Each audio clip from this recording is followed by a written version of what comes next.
자, 지금 화면으로 보시고 계신데요. 음주운전으로 어머니를 잃은 딸이 청와대 국민청원에 억울함을 호소하고 있습니다. 5만 명의 이제 참여 인원이 넘었고요. 이게 어떤 사고였습니까? 그러니까 지난해 이제 10월 3일 오전 2시 12분쯤에 그 경인고속도로가 있습니다. 인천에 그 경인고속도로 서울 방향 12km 정도 되는 지점에서 발생한 화면 보는 것처럼 8중 추돌 사고가 있었는데요. 네. 당시 술에 만취한 벤츠 차량이 이 그 피해자인 어머니를 직접 들이받았고 그 차가 이제 앞에 있는 택시를 들이받으면서 연쇄적으로 추돌이 일어났습니다. 예. 여기서는 신호 대기에 정차 중이었는데 그 차를 들이받음으로 인해서 즉사한 것으로 지금 얘기가 나오고 있는데요. 이제 이 딸이 얘기하는 것은 이 벤츠를 운전한 그 차량의 운전자가 2년밖에 처벌을 받지 않았다. 징역 2년. 네, 그러니까 윤창호법이 사실 이제 지난 12월 18일 날부터 실시가 되면서 원래 예. 더 강력한 처벌을 받을 걸로 예상을 했는데 징역 2년이 도대체 무슨 말이냐라고 하면서 이제 국민청원을 올린 게 이번에 이제 계기가 됐습니다. 예, 알겠습니다. 자세한 얘기는 조금 뒤에 듣고요. 네네. 근데 이 사연 안에 네. 또 이 어머니와 관련된 가족과 관련된 안타까운 사연이 녹아 있더군요. 예, 어머니가 이제 50대 중반입니다. 제 또래라고 보시면 되고요. 예. 그러면 이제 청년인 딸이 있을 거 아닙니까? 그러니까 이 자녀들이 지금 청원을 올렸는데 하도 답답해서 올린 거겠죠. 예. 아버지는 지금 20년째 장기 해외 파견을 해서 일을 하고 있어서 사실 이 가정의 기둥이자 중심은 어머니였다. 예. 어머니도 일을 하면서 당일에도 일을 하고요. 오전 2시니까 새벽이잖아요. 네. 새벽 시간에 이 가족들과 함께 음식을 만들어 먹으려고 예. 닭갈비 재료를 안고 오다가 닭갈비 재료를 그대로 뒤집어 쓴 채 예. 직사했다는 거예요. 예. 그러니까 이 상황을 본 이 정말 가족들은 정말 격노했을 텐데 네. 문제는 가해자, 음주운전자. 저 지금 카톡 내용이 하나 나오고 있는 건 지금 어떤 얘기입니까? 저게 엄마가 예. 카카오톡으로 물어봤다는 거예요. 소중한 내 인생을 영어로는 뭐라고 쓰니?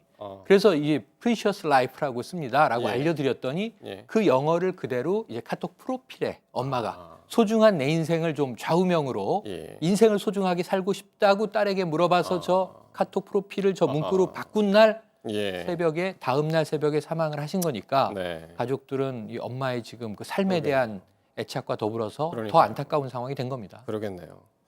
그래서 이 어머니 잃은 딸은 지금 그 가해자가 징역 2년 선고받았다고 그러면서 이제 처벌이 약하다 그렇게 이야기를 하는데 변호사 입장에서는 어떻게 보십니까? 요 정도의 형량? 사실 이제 이게 윤창호법 시행 자체가 네. 12월 18일부터 있었기 때문에 예. 그 이전에 벌어진 사건이잖아요. 그러면은 이전 법률에 의해서 사실은 이 양형을 결정할 수밖에 없고요. 그렇게 된다라고 한다면 실형 2년을 선고받은 것이 실질적으로는 그렇게 아주 낮은 또 처벌은 아닙니다. 그러니까 그 당시에는 집행유예 받는 경우도 사실 상당히 많았었고요. 예, 그렇기 때문에 이제 피해자들하고 얼마나 합의가 됐는데도 중요한 요인이긴 합니다만은 예. 이번 사건 같은 게 좀 안타까운 부분이 있는 거죠. 이제 예. 사실은 이제 조금 처벌이 사실 우리가 보기에 약한 부분이 있긴 한데 또 그 당시에 법률을 적용하면 물론 이제 당연시에 그 윤창호법을 만들게 된 그 박 씨라고 하는 가해자 사건 네. 그 사건하고 비교를 해보게 되면 조금 다른 부분도 있습니다. 왜냐하면 윤창호법이 그 만들어진 계기가 된 그 가해자는 6년을 선고받았거든요. 그러면 윤창호법의 계기는 됐지만 그게 윤창호법을 적용을 안 받는 바로 그거죠. 사건이었잖아요. 그러니까 그 사건도 사실은 사고였잖아요. 9월 달에 일어난 사건이었기 때문에 예. 윤창호법이 사실은 적용되지 않았어요. 그러면 예. 왜 똑같은 사고가 일어났는데 한 명은 2년이고 한 명은 6년이냐. 예. 이게 바로 이제 문제가 되는 건데 이거는 사실은 6년을 선고한 그 판사님이 양형 기준보다 훨씬 높은 형을 선고한 거예요. 그러니까 유기징역 1년 이상의 형을 선고할 수 있는 것이었는데 예. 보통은 5년 이하로 내려서 예. 선고를 하게 돼 있거든요. 예. 그러니까 물론 이제 계기가 됐기 때문에 좀 더 그런 면이 있긴 합니다만은 예. 이제 피해자의 그 가족 입장에서는 억울하다 이런 얘기 나오고 있는 거죠. 예, 그렇군요. 근데 윤창호법이 시행된 이후에 보니까 교통사고 사망자가 좀 많이 줄었더군요. 네. 줄기는. 줄었습니다. 예. 교통사고 사망자 또 뭐 보행자 사망률 전체적으로 교통사고의 비율이 줄어들고 있는데 네. 이게 이 정도의 문제죠. 이게 효과가 크다, 작다, 뭐 기대치에 따라 다르게 느끼실 수는 있지만 네. 줄어드는 건 사실이기 때문에 네. 이걸 좀 추세로 만들어야 되는데 작년에 전체 교통사고 사망자는 네. 3,700명대인데 이게 9% 이상 줄어든 겁니다.